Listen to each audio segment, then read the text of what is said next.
Imagine uncovering an entire ancient city. Hundreds of statues.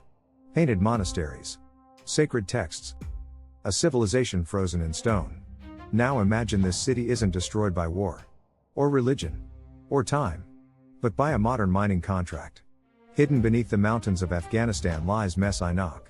One of the largest Buddhist cities ever discovered. And it may soon vanish forever. When people think of Buddhism in Afghanistan, they remember Bamiyan. But Bamiyan was not alone. Long before the Taliban. Before modern borders. Before Afghanistan even existed. Mes Aynak was a spiritual, cultural, and industrial powerhouse. This is the story of who built Mes Aynak, why it flourished, why it's being erased, and why its loss could be one of the greatest cultural disasters of our time. Mes Aynak was built by Buddhist communities supported by powerful empires. Its earliest foundations date back to around the 1st century BCE. The city reached its height under the Kushan Empire between the 1st and 3rd centuries CE.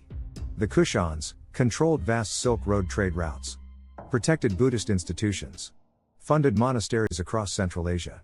Monks, artisans, and merchants lived side by side at Mes Aynak. This wasn't just a monastery. It was a living city. Archaeologists were stunned by what they found. Mes Aynak contained multiple fortified monasteries, hundreds of Buddha statues, wall paintings and frescoes, libraries and prayer halls, copper smelting workshops, a citadel and administrative buildings. This was Buddhism integrated with industry. Mes Aynak sat on one of the largest copper deposits in the region. The name itself literally means little source of copper. Religion and economics were inseparable here. Monasteries were funded by mining. Mining was protected by monasteries. It was a self-sustaining sacred city. Mes Aynak thrived for nearly 1,000 years. But by the 9th-10th centuries CE, everything changed. Islam spread across the region. Trade routes shifted. Buddhism gradually declined in Afghanistan. Importantly, Mes Aynak was not violently destroyed. It was slowly abandoned. Monks left. Workshops shut down. Buildings collapsed under centuries of dust. The city faded. But it remained remarkably intact underground. Waiting. Mes Aynak was rediscovered in the 1960s. But serious excavation only began after 2009. What archaeologists uncovered shocked the world. Over 1,000 artifacts. Dozens of statues still in place.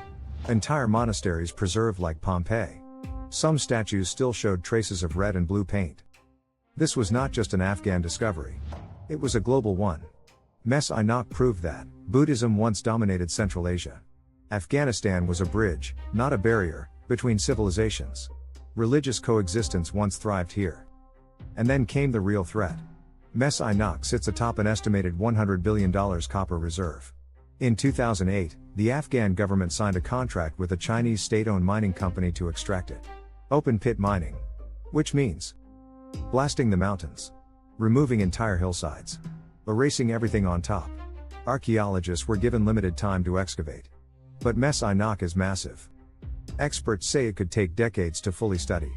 Instead, it may be gone in years. Not because it lacks value. But because money moves faster than memory.